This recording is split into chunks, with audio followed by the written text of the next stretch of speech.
Can an everyday journey do something significant for the kingdom of God? Well, stay tuned and see.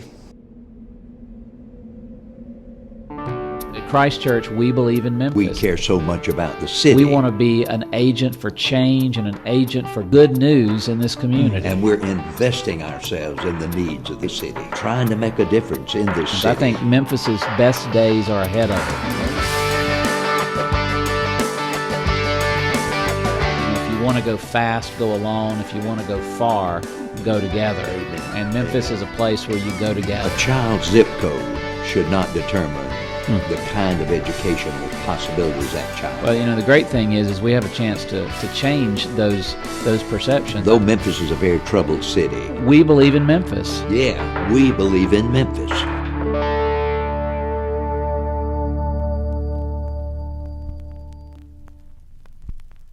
Welcome back to We Believe in Memphis. I'm Shane Stanford. And I'm Maxie Dunham. And we're again so glad that you've joined us. Go to our website at cumcmemphis.org.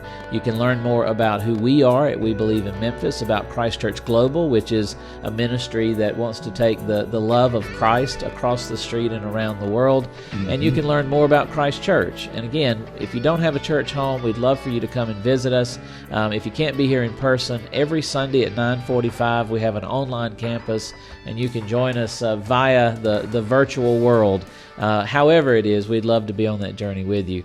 Today, we are very blessed to have with us Michael Drake. Michael, it's great to have you with us at We Believe in Memphis. Great to be with you, Shane, and great to be with you, Maxie.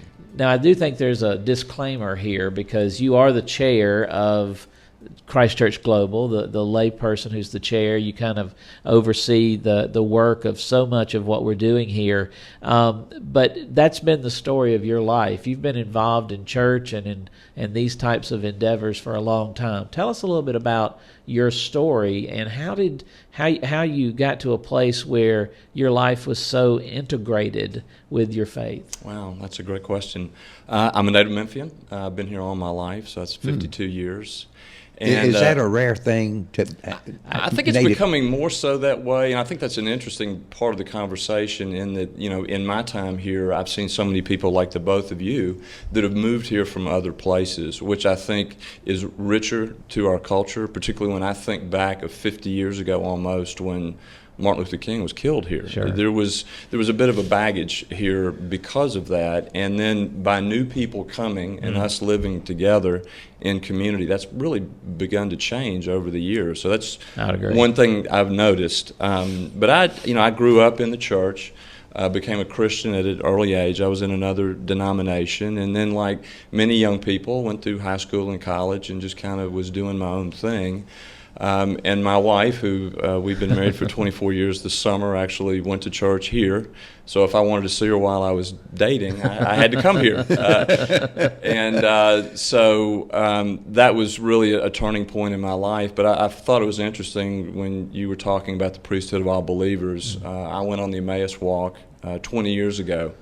And that was an integral change in my life. And in that, I really realized that everybody has a story. Sure. And we are all priests to each other, not just clergy to a layperson, but lay people to lay people, and probably lay people to clergy. I think that's the way that God designed it. And when we actually listen to each other's stories, talking about the journey that you've been on, we all say, "Me too." We all live a very similar story, and some are more dramatic than others. Sure. But I don't think any are any less impactful than absolutely others. not. Well, you talk about your story, and I've heard it from one point to the next, and we don't have time because it is really an amazing journey. You are the founder of masterIT. Tell us a little bit about that company, and tell us about the name. Sure. Well, first of all, I started the company 10 years ago. Okay. I've been in the IT business for 25 plus years, which is somewhat a comedy because I'm not a technologist at all. The joke in my company is if you want anything taken care of, don't ask me. I just drive the bus. We have a lot of very capable people around me But you're good at driving the bus. So. Well, I was called to this, Shane. I was literally called as if you and I were sitting here talking, and it has nothing to do with technology. It has everything to do with helping young people develop. And that was just a vehicle that God put in my path to do this. And so I get to go on a journey with a lot of very young people, and I get to watch them develop. But in essence, what we are is we're the outsourced IT solution for what we term the small and medium business, which is the 20 to 500 person company.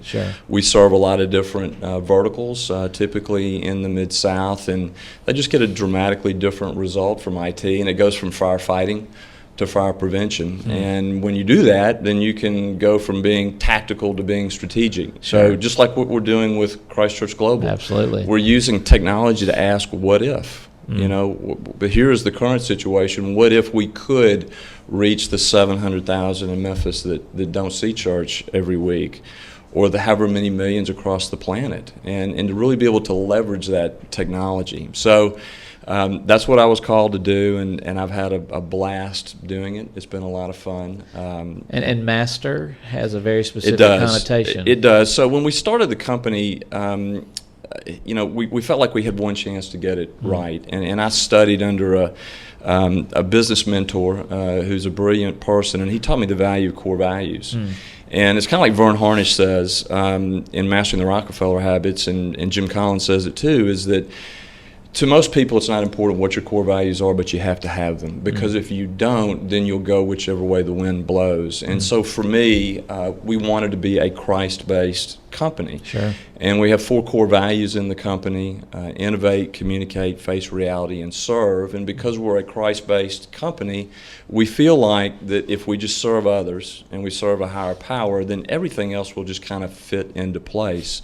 So if you look at the logo of masterIT, it's a lowercase master and an uppercase IT, which is really the servant leader model. Absolutely. And I've heard the quote about a leader in an organization is the first job of the leader is to define reality, and the last job is to say thank you. And in the middle, and in the middle, the leader is a servant.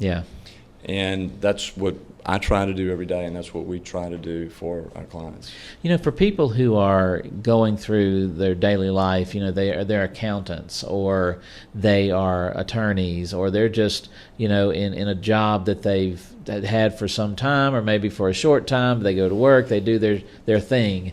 How can they see that opportunity, Michael, as a chance to be a priest, to be a person who takes their faith to a different level into the world? Well, you know, I think St. Francis said it the best, is, you know, go out and preach the gospel, and if you have to, use words. I think it's just to model it, and to model what Jesus Christ did, is to love other people and to put them first. And again, I think the rest of it just kind of falls away, and I realize that we're all connected. And when we do that, you know, love your neighbor as yourself. The real question is, who is my neighbor? Very my neighbor is everyone, right? So I think just by living life and being awake, I think another thing is observing what else is going on in the world, because there's so much pain and there's so much disarray in the world. I think people are looking for hope, and they're looking for just somebody who cares to be able to model that behavior. Yeah, Michael, that's great. I see a lot of times business persons like you whose life is so bound to their jobs and to their professions, and they're so demanding that they get so centered in that they don't stay awake to the larger picture. And I loved what you said about being awake. Talk a little bit about how you do that. I mean, well, I was going to say my wife should be here with us, because she's the one that really helps do that. And if you ask the team members that I work with too, I'm that typical type A personality. I think I'm a teddy bear, but I'm pretty intense, is what I've been told. And I need people to hold me accountable. So number one, I try to be teachable, which I'm still a work in progress. I'm very much still learning that. That's a struggle that I have, but I've been fortunate to have been surrounded by people who, number one, love me and care about me, and want the best for me so I can trust them. Because one of the first conversations we ever had was about your mentors. I told my wife when I got home after we had gone to lunch just to get to know each other at that first point, you talked a lot about the people who shaped you in your journey. Teachable and mentor go together because Right. you're using someone who can help guide you and help shape who you are. Talk about that for a second, because some people don't understand that concept in the world today. Well, I've been fortunate too, outside of my professional life, to be involved at the University of Memphis, and we have a mentor-protege program there called MILE, the Memphis Institute for Leadership Education. And what we learned through that is that, the job of a mentor is to ask you what it is that you want out of life. And my job is to help you discover that. Sure. And to find that. So, I've been fortunate that I've had people that listened a lot, not necessarily giving me advice or telling me what to do, Sure. but listening to me and really helping me search my heart for what it is that really gave me passion. And so I've taken that mentoring that I've received from business and personal mentors, and I try to pay that forward as well. And really help people just discover what God put in them in the first place. Because I think the world tells us the wrong story. It tells us what we should be and what we should do. And I think God is calling us to what is already written in our heart. That's a great point. That's tremendous. Because, we see so many people, in our profession who have all of these gifts. They have all this potential, but no one's ever unlocked it. And I really think there's something to spiritual self-esteem. You have emotional self-esteem, relational self-esteem, but there's also something about spiritual self-esteem, really believing that God has valued you enough to send His Son for you, number one, but that also God can use you. I mean, did you ever think that a young boy from Perry County, Mississippi, would meet Mother Teresa and John Paul and do the things you've done? I mean, serious about this. You've had an incredible life. Well, I was just thinking about the mentor business. Ira Galloway, whose funeral I just had, and I described him, and he was a soldier warrior, and he and I fought a lot of battles together, but we never fought the same way. I mean, I'm totally different. And I think what you're saying is so important, Michael, that we don't. A good mentor doesn't call us to imitate their life. Exactly. A good mentor, as you said, calls forth who we are and what's best about us. Sure. And, to exercise, the fact that each of us is a unique, unrepeatable miracle of God. Well, and one of the things that impresses me most about you, and I do want to get this in before we're finished. You talked about your employees, the young people that you're impacting. People go into business with the idea of using people a lot of times to get money, other goals. Talk about that for a second, because you're living out that teachable mentor concept. Well, again, as I joked a bit, I'm not the guy to fix anything. So that the engineers, the people that actually deliver our solution, are the ones that really do all the work. My job is to help give them the right environment to where, again, as a mentor, they don't have to work with us forever. My job is just to help them be the best Maxie or Shane that they can be. And that's providing the environment to learn and to make mistakes. Nobody ever gets terminated for making a mistake, right? Because we all do every day. Sure. But we need to be honest about that and find out what our strengths and our struggles are. So that's what we try to help people do, is to discover, who they are and what they are. Well, the other point, too, is that you also translate this out into your civic work. I know you're involved very heavily in the Lipscomb and Pitts breakfast program. What drew you to that? Because I know the answer, but what drew you to that? Well, again, the Lipscomb and Pitts Breakfast Club, like masterIT, is celebrating its 10th year this year, and it's been an evolution process. But knowing Johnny Pitts and Jeremy Park, who runs that, we share so many things in common in that their why has never changed since the beginning. Wow. So the execution has gotten better over the years and has evolved.